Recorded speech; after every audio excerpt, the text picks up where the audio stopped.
Good morning. My name is Sarah Ware, and I teach legal research and writing. So sections C, E, and I will be seeing you again in class next week. And I'm here to talk to you today about how to prepare for class. So pretty soon you'll be sitting in class, and somebody may call your name and say, "Tell me about Lucy v. Zemer." And your heart's going to go, "Do I know this? What's the holding? What are the facts? What's the reasoning? What's the policy behind all of this?" And so my goal today is to help you prepare for that moment. But there's more to it than that. So when we're preparing for class, we're reading judicial opinions. That's the main thing you're going to be doing. You're going to do quite a lot of reading. And so my talk is about how to do that work, but also we're building skills that you're going to use as a lawyer. So as I go through and explain how you're going to do this preparation, I'll also highlight some of the ways in which this work develops the skills you need to be an excellent, successful, brilliant lawyer in your future. So what happens in the classroom is a Socratic dialogue. So fancy. We use the Socratic method in law school and have done so for a long time. And what that means is that you do the reading, and then your professor asks you, the students, to explain it. Right? So you're going to explain it rather than just receiving a lecture. So you want to be prepared for that moment. And that back and forth, that ability to explain, is training you to talk about the law for your future career. So let's start with why you're reading judicial opinions in the first place. Why read cases? Now, right here, you've just heard a wonderful explanation of what a case is from beginning to end from Professor Abrakwa. I'm talking about an individual judicial opinion and calling it a case. So welcome to the law, where we use words in flexible ways and will tell you that language has to be super precise. So the case is that litigation from beginning to end, but we'll also refer to a judicial opinion, which may only be one part of that case, as a case. It's English. Moose is both singular and plural. I don't know what you're going to do. So why do we read all these cases? The cases you're reading are doing two things. They're deciding the dispute for the parties involved, and they're also telling us something about the law. So you heard that we have a common law system where judicial opinions make law or announce law that gets then applied in future cases. And it's that second thing, the judicial opinion telling us about the law, that we're looking for. That's why we're reading these cases. So individual cases will tell us a little piece about the law, a little something about how the law works in, for example, contracts. And then when you read lots of cases over a semester, you're putting them together to form a picture of that area of law. Not everything, but a good introduction to that area of law. So individual cases, little pieces, and then all those little pieces together give you a picture of contract law over the course of the semester. So there really are going to be a lot of cases, and you're going to want to keep up. So I recommend you treat this as like a full-time job.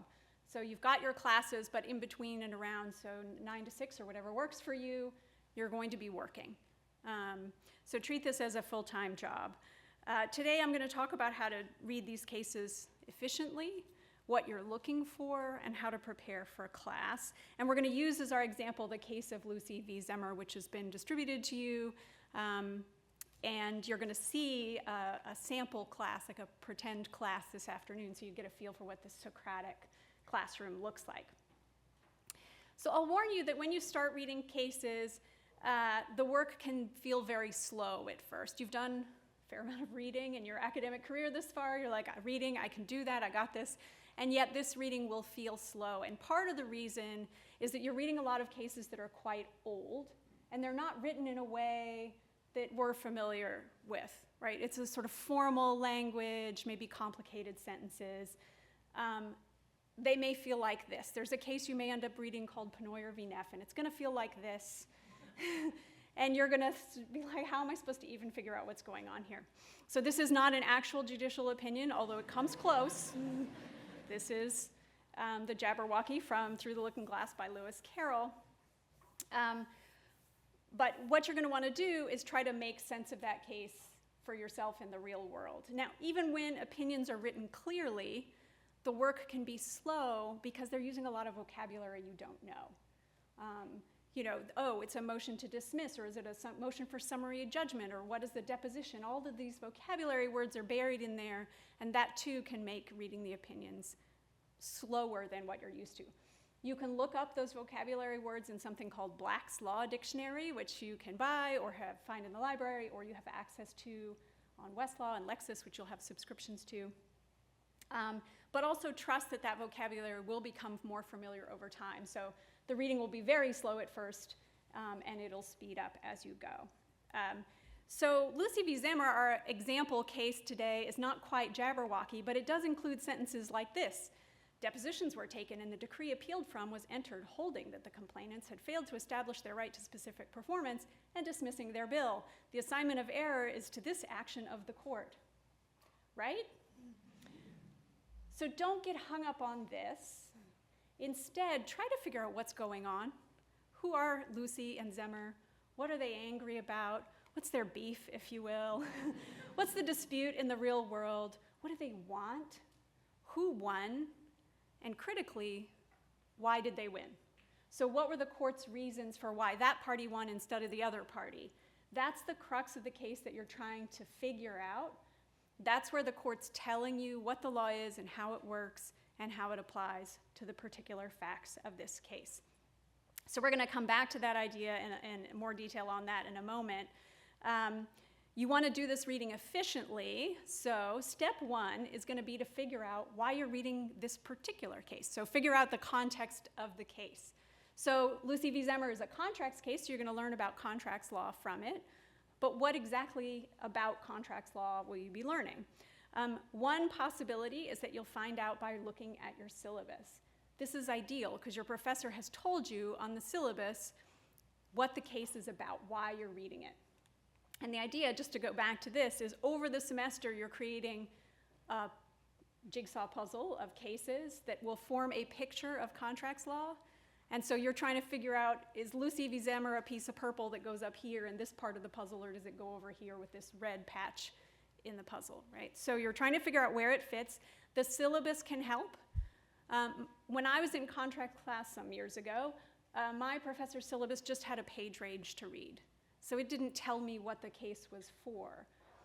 But you could also look at the table of contents in the textbook, if anyone had given me that advice, which they did not, sadly. But I'm giving it to you, which is if you don't have a detailed syllabus, that's fine, because the textbook table of contents will have categorized this case. So Lucy v. Zemer was under the nature of assent in my textbook, and that's useful. So now I know I'm reading this case to learn something about how people agree, the nature of assent. And when I'm reading it, that frames what I'm looking for, what I'm seeing, how I understand it. That's going to make your reading more efficient because you're at least somewhat focused on a certain set of information. You know why you're reading this case. And then as you're gathering individual cases, you can start to categorize them or group them together and think about, well, how does this case about the nature of assent relate to this other case about the nature of assent? And so as your notes come together over the course of the semester, you're putting those pieces together. So step one, figure out why you're reading the case, and then you will read it. Here too, you want to be able to read it fairly efficiently, fairly quickly, because there will be a lot of cases to read.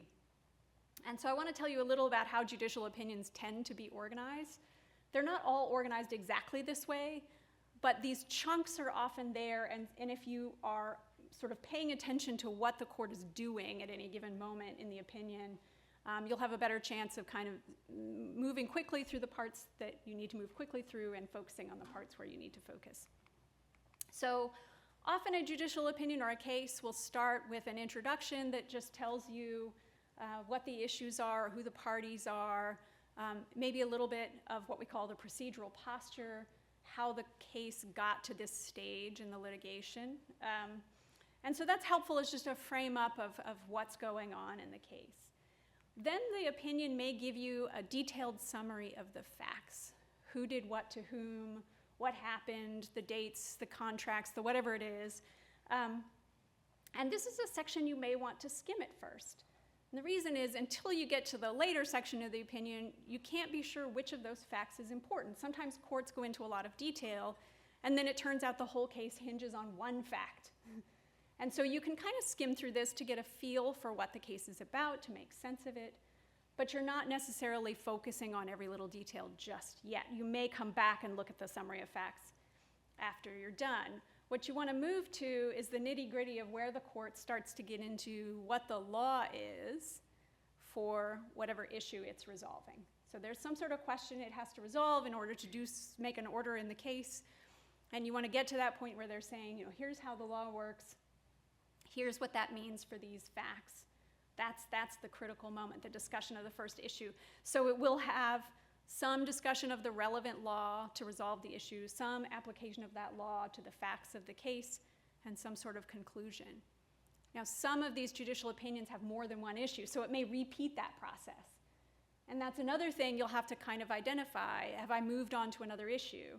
Ideally, the judge who wrote the opinion has been very clear using headings or strong topic sentences. We'll talk about this in my class. It's so nice when you just know where you are.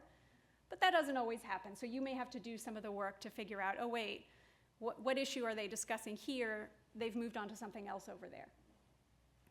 And then there's usually at the end some sort of conclusion where the court says, and so, if it's an appellate opinion, they might say we're reversing what the lower court did or what the trial court did, or we're ordering certain relief or whatever it is. So that's the overall structure that you're often going to see in an opinion with some variations. So if we're talking about Lucy v. Zemer as our, I jumped ahead. So as you're reading and going through these different sections, you're going to want to take some notes. So you're going to want to, in some way, shape, or form, engage with what you're reading. And here, you all are excellent students. That's why we invited you here. Congratulations. So whatever method you've been using seems to be working. Start there. It may change as you adapt to the demands of law school, but if you love to highlight and you have 6 different colors of highlighters, go ahead and highlight. If you love to put notes in the margins, that's the sort of student I was. I like to scribble things in the margins. Do that. So any method that works for you is good. But when I say the method has to work for you, that means it has to cause you to actively engage with the case. Actively engage with the case. So the reason, like if you're just running your highlighter over it, that's not so helpful. Right? So you want to really think as you're reading, what is the court doing here? Are they identifying issue? Are they discussing the law? Are they just summarizing the facts, or are they analyzing the facts under the law? Right? So sort of figuring out what the court is doing moment to moment, and you're going to engage in this note-taking process to work through the material. So now we're going to look at Lucy v. Zemer. It has a more or less conventional structure. So you were given this opinion. It has a more or less conventional structure. The court begins by explaining that the Lucys sued the Zemers for specific performance of a contract. There we go, already some vocabulary. That just means they wanted the court to order the Zemers to actually hand over the farm, specific performance, rather than just pay damages for the trouble of having breached a contract. So you'll learn about that later. So the Lucys wanted specific performance of a contract to sell the Ferguson farm, 471 acres parcel for $50,000, and this is that Ferguson farm. Thank you to my colleague Molly Shadle for finding these photos that I've cribbed from her past presentations. On your first reading, the court's introduction gives you a sense of what the dispute is. So we get the sense that Lucy wants specific performance, but Zemer says the whole contract thing was a joke. And so the issue we determine is sort of whether there's a valid contract. We have some sense that that's the issue in this case. We also get a little bit of procedural posture. The trial court, where the case was originally filed, decided in favor of the Zemers, and this is the appeal up to then the Virginia Supreme Court. Our scene is ye olde Virginie. So the court then summarizes the facts, and it summarizes the facts at great length. Here's what Lucy said. Here's what Mr. Zemer said. Here's what Mrs. Zemer said. And this is a perfect example of a situation where you're going to want to skim through that because you don't yet know what's important. So for example, this opinion tells us that the night the contract was signed, quote, on this Saturday night before Christmas, it looked like everybody and his brother came by there to have a drink. Does that matter? I mean, as a matter of common sense, you might say, I don't think it matters how many people were there when the contract was signed, but I don't know. You know, if you're new to contract law, maybe it matters in some weird way. We don't know. The facts also tell us that Mr. Zemer claimed he was high as a Georgia pine when this contract was signed. Common sense might suggest that could matter, right? Is it fair to make him sell his farm if he was highly intoxicated? And we have this fact in there that Lucy brought the alcohol with him, so this seems a little nefarious. But we don't know yet. So we have all of these facts and we don't know what to do with them yet. And so you're just going to kind of skim through and get a sense of the story, and you'll have to come back and figure out what facts matter. So we keep moving. The contract looked like this. It was scribbled on the back of a restaurant receipt. We hereby agree to sell to W.O. Lucy the Ferguson farm complete for $50,000, title satisfactory to the buyer. It sounds legal. It is scribbled on the back of a restaurant receipt, which seems not too official. But again, we don't know, because what we need to know to understand this is how does the law of contracts work? What constitutes a valid agreement? That's the question. And so we have all these facts and we get a sense of things. And then eventually we do start to get the court's analysis. Now in Lucy v. Zemer, the court kind of blurs the line a little bit here. So it starts to foreshadow its analysis while still working through the facts. And this is the sort of thing that makes reading cases a little bit confusing, because you start to get a sense of what the court thinks, but they haven't really told us anything about the law yet. So just be aware that that sort of thing can happen.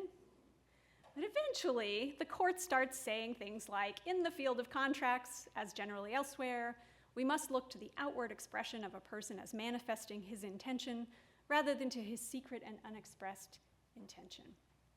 So we might just notice here that the court has stopped talking about Lucy and Zemer in particular and has started talking about the law of contracts generally. So we've moved into that phase of the opinion where the court is saying, here's how the law works, and then it's going to apply that law to the situation between Lucy and Zemer. And the court actually engages in a bit of back and forth between those two things, a little bit of law, a little bit of facts, which is also kind of maybe a little bit more confusing than it needs to be. The court says that Zemer did not make any outward indication to Lucy that he was joking. And the court says, interestingly, the mental assent of the parties is not requisite for the formation of a contract. If the words or other acts of one of the parties have but one reasonable meaning, his undisclosed intention is immaterial. Here's another circumstance where you may need to translate this into your own words. Right? It's just a little bit formal. Like, what are we talking about here? It doesn't matter whether you meant to sell the farm, as long as you looked like you meant to sell the farm. I guess that's what that means, right? And if you're looking at that and going, is that what that means? Like, it doesn't matter. You could have not meant to sell the farm, and as long as you looked like you sold the farm, you sold the farm. Interesting. So that can go in your notes of like, I think this is what the court is saying. That's really interesting. You can think about that, question it. And then eventually the court does reach its conclusion. The complainants are entitled to have specific performance of the court's suit on. The decree appealed from is thereby reversed, and the cause is remanded for the entry of a proper decree requiring the defendants to perform the contract in accordance with the prayer of the bill. So much vocabulary. But basically, Lucy wins. And the Zemers have to sell the farm for $50,000. The contract has to be performed. So that's the first reading of this opinion. It's a very active form of reading. You're really engaging with like what is going on, translating things into your own words in your mind through your note-taking. And you might think, okay, I'm prepared for class, I'm done, I've done the reading. But you're not done. You're not done because when you're called upon, you want to be prepared to talk about this case. And so what you're going to do instead is brief the case. A case brief is nothing but a short summary of the opinion that you write up in your own words. Now here again, you can also file a brief with a court. That's a totally different thing. I don't know what to tell you. But the case brief that we're talking about today is just a short summary of the judicial opinion in your own words, where you're writing down for yourself, here are all the relevant pieces of information from this brief. Now, as you start to read for your classes, you might think, I barely have time to read all this stuff, and you're telling me that I should also write a summary, a brief, of every single case. And yes, I am telling you that, and I promise you it is good advice, but you might at the beginning think that's kind of insane. So let me persuade you of the value of doing this work. People have done lots and lots of studies about how we learn and retain information, and one of the worst things you can do is just reread something, because what can happen is you can develop the illusion of competence. Not competence, but the illusion of competence, which is not what we want. And the reason that is when you read something the second or third time, you recognize it. So you're like, aha, I know this, because you recognize it. But recognizing it and really knowing it are not the same thing.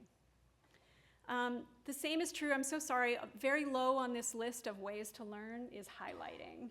Because you can do the same thing where you run your highlighter over and you look back and the highlighted bits and you go, aha, I recognize that, but you don't really know it. And so you can still highlight 6 different colors, here's the facts, and here's the holding in a different color and all of this. But then you're going to want to come back and re-engage with that material in a way that causes you to actually learn it and have actual competence rather than this unfortunate illusion of competence. So the truer test of whether you really understand something is whether you can explain it to somebody else. Enter the Socratic method.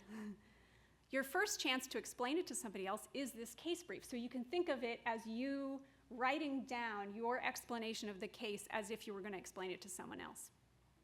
And if you're called on in class, you'll use it to explain to the whole class what was happening in the case. Key to that is writing it up in your own words. So really translating it into your own words and explaining it, not just copying some key quotes. Right? So writing it up in your own words. So briefing cases is going to help you do well in class, which is something you want, right?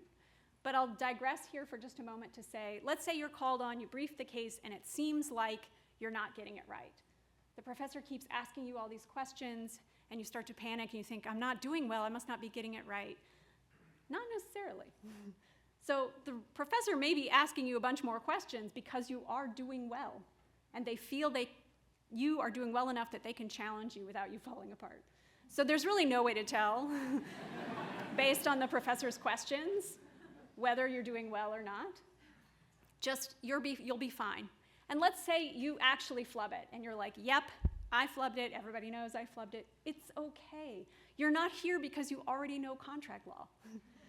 You're not here because you already know how to read cases and determine the law from them. You're here to learn these skills. So it's okay if it's not perfect, but if you've briefed your cases, the professor will see that you're prepared, and even if you don't get everything exactly right, you'll be fine. And then you'll be supportive of each other when somebody has a bad day. It's okay. One more digression. If in fact, something happened, personal things or illness or what have you, and you're just not prepared for a class one day, hopefully this doesn't happen very often, and you do get called on, probably do everybody a favor and just say, I'm sorry, I'm not prepared to speak today. It's okay. It's not the end of the world. But rather than trying to look down at your textbook and pretend like you know it, that's going to waste time. So you may just want to just say, I'm sorry. So with that digression, briefing cases helps you do well in class discussion because you've truly understood the material, you've translated it into your own words, and you're prepared to explain it to somebody else. The second thing it can do is help you prepare for exams. And here again, you can think of this as explaining the case to somebody else, that somebody else being you at the end of the semester, because you're not going to remember the case you read in week 2, having read lots and lots of cases. But you can look at that case brief and you have this nice explanation of Lucy v. Zemer from week 2 or whenever. And if you get it, you're like, oh yeah, I remember that case, the drunken, the contract, the restaurant receipt. But if you don't remember it, then maybe I need to go back and look at that one again and study it a little bit and figure out how it fits in with all the things we've learned. So all of these case briefs become a summary that you can use to prepare for exams. And then the third benefit is out there in the real world, because this skill of reading something complex and messy, or a whole lot of stuff that's complex and messy, being able to make it sound simple and explain it is the key skill that makes for brilliant lawyers. It's how you persuade. Oh no, the law isn't complicated and messy, it's this. I've found this through line.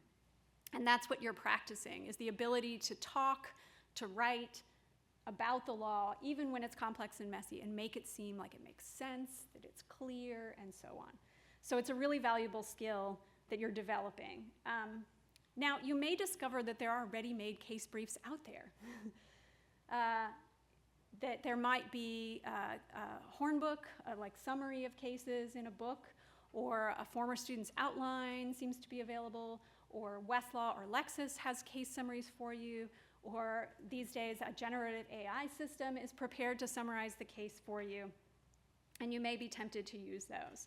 But here's my warning to you. Using those case briefs, somebody else's case briefs, or a computer's case briefs, is a lot like watching somebody else work out at the gym. You may learn something about form, but you will not be getting any stronger. And more immediately, when you get to the exam, you won't know what you need to know. Briefing cases is how you learn. That's where the learning happens. So if you're not doing it, if you're just relying on somebody else's outline, you might get through that being called on in class, but when you get to the exam, you're going to be way behind. So it's important to really engage with the cases in this way. So with those goals in mind, I'm going to show you what a case brief looks like, or several actually. Your brief is going to collect certain information, and here we have a little bit more vocabulary going on. You can start by just with the heading. Here's Lucy v. Zemer, Virginia Supreme Court, 1954.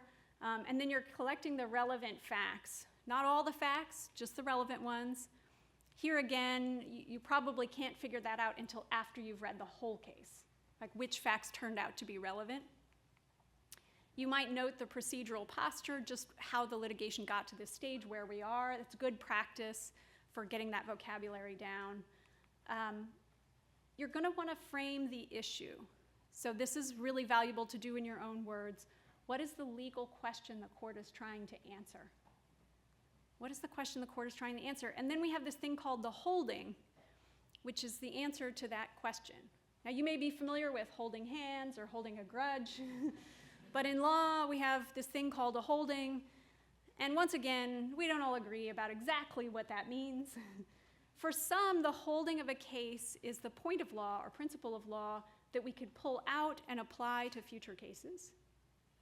For some, the holding is closer to the outcome, a bit of law and a bit of facts, and then who wins. Sometimes the court will say, we hold, and announce law. That's so helpful. Well, I can find the holding because the court said we hold, and here it is. And that's usually in the former mode of just a sort of a statement of the law. But don't worry about this too much.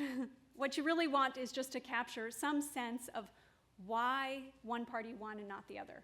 And that's largely tangled up in what exactly the court thinks the law is, what rule of law is being applied, and there may be some consideration of the particular facts that fit into that holding. Then we have the court's reasoning. So further justifications for the court coming out the way it did on this issue. You may also talk about there being a rule, some sort of rule of law, like a rule that would be applied in past cases and now is being applied in this case and will be applied in future cases. And you might say, well, what is the difference between the holding and the reasoning and the rule? Don't worry about it for now. The idea is to get the general sense of the court's reasons, the law that it applied, to the facts that it found relevant.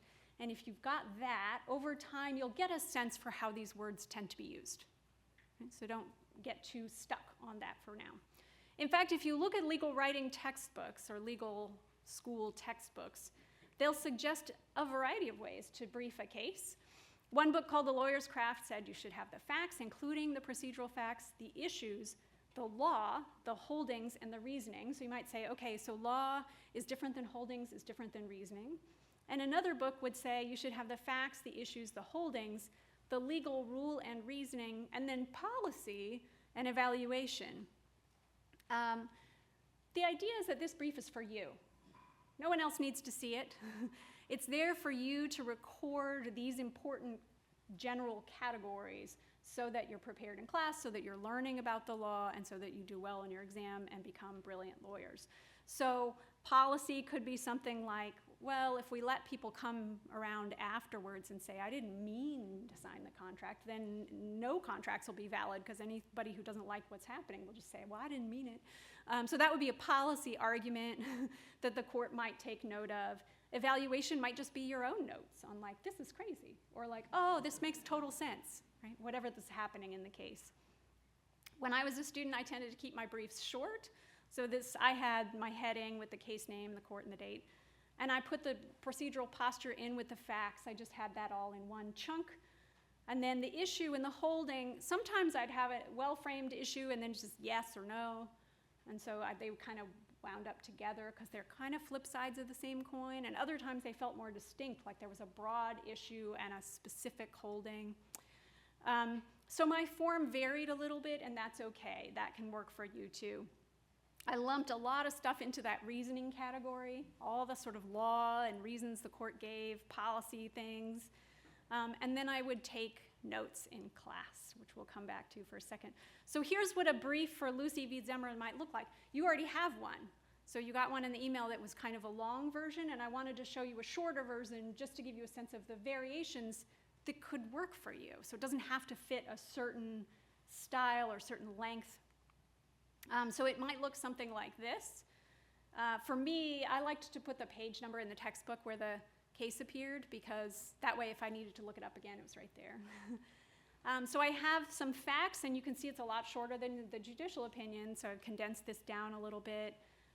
Agreement to sell for $50,000, scribbled on the back of a restaurant receipt, pretty clear terms.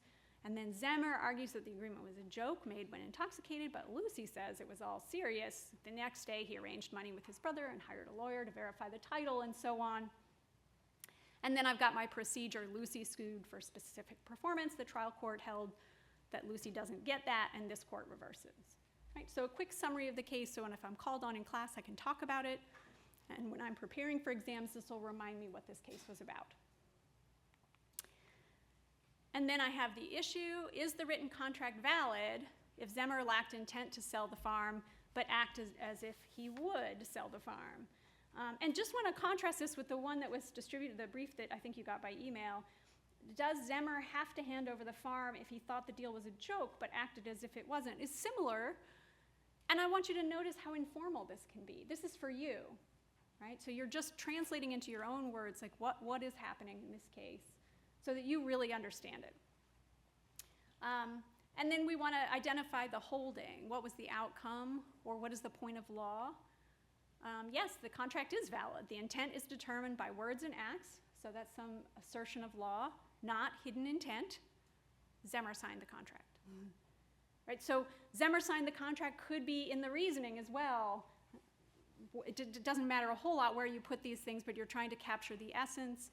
And then some additional details can go into the reasoning section here, where you're kind of walking through all of these details so that, you know, if you're called on, you can remember these things and that you're prepared for class.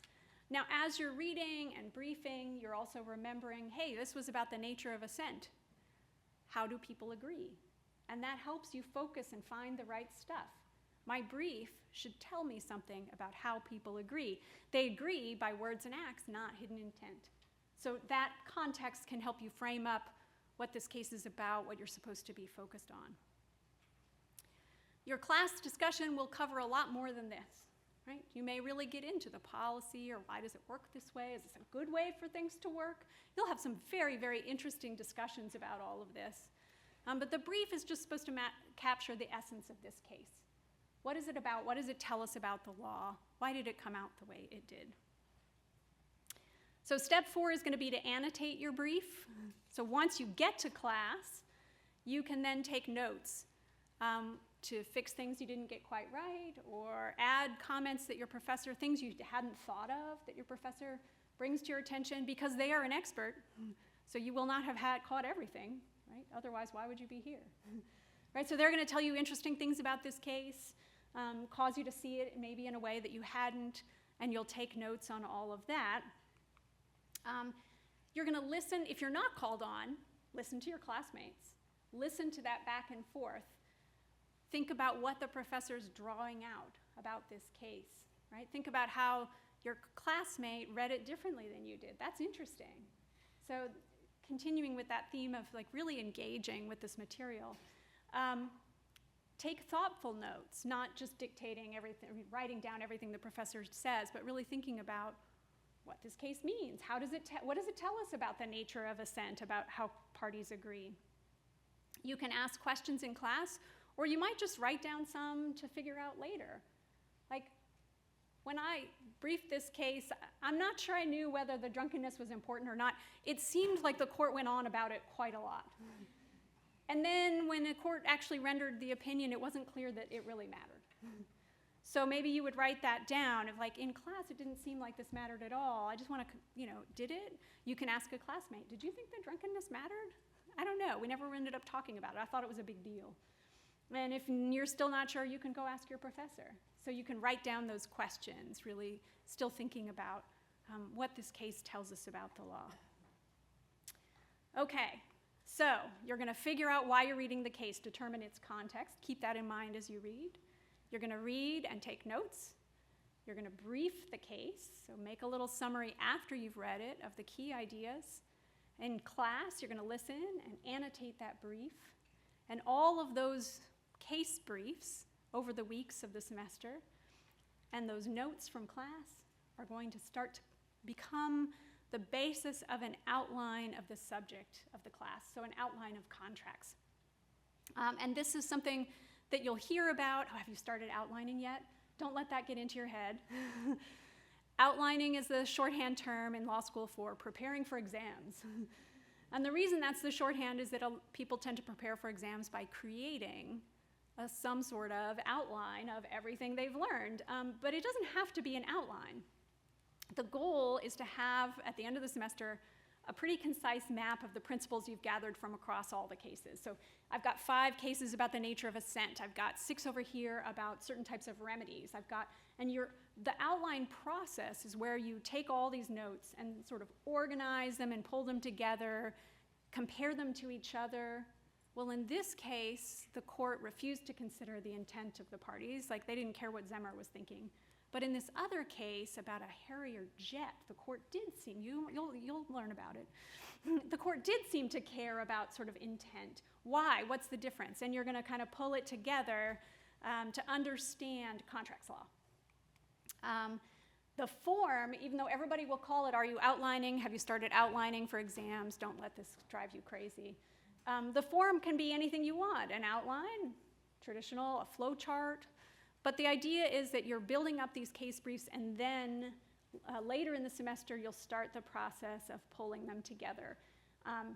You can do a little bit of that all along the way, and then you'll be really happy as the semester starts to wrap up. If, like, when you're finished with the nature of assent, you take a few moments to figure out, like, kind of assemble those cases together and before you move on to the next topic. So that could be a really handy thing to do. Some people say, oh, I like to do that at the end of every week. Just what did we do this week? You'll figure out the form that works for you, but the idea is that the process of making this outline, whatever form it is how you learn. So just like case briefing, when you do this work of figuring out how all these pieces fit together, then you'll know it all, and you could like chuck the outline because you're ready for the exam. But maybe it's an open book exam and you can have your outline with you, which is so reassuring if it's an open book exam. You have everything all organized. If you can't remember a case name, you know right where to look for it. You have the key details there, right? So it's much shorter than all the case briefs and notes. It's a further condensing of what you've been studying all semester. So final thoughts, all of these things, the notes, the briefs, the outlines, they're for you. So they don't have to look a certain way. They don't have to look like what your classmate is doing. They need to cause you to engage with the material and understand it. The goal is to learn. And the good grades that you all want will follow from that learning. So at first it's going to be confusing because you don't know the vocabulary and you don't have the picture of how all these things are supposed to fit together, so it can be a little hard. Be patient with that process and be curious. Why doesn't what's in his head matter? Why does contracts law work that way? That curiosity will take you a long way. And it will also make the whole process much more enjoyable. If you go ahead and your whole job is to learn, how awesome is that? You're gonna learn. You don't have papers due, well, you do in my class, sorry. But for contracts, you maybe have a midterm, but otherwise your whole job is just to read and learn and talk and think and be like, that's interesting. Why do we organize things that way? Who is this reasonable man I keep hearing about? Why is he a man? What does it mean to be reasonable? All these things are so interesting. So really enjoy your studies here. You will be great. We invited you here because you're brilliant. We're very excited to have you here. It's not really a good forum for questions. There's kind of a lot of you, and we're out of time. But if you do have questions about sort of my comments today, even if you're not my student, feel free to send me an email or drop by my office. And I wish you all the best of luck with your studies.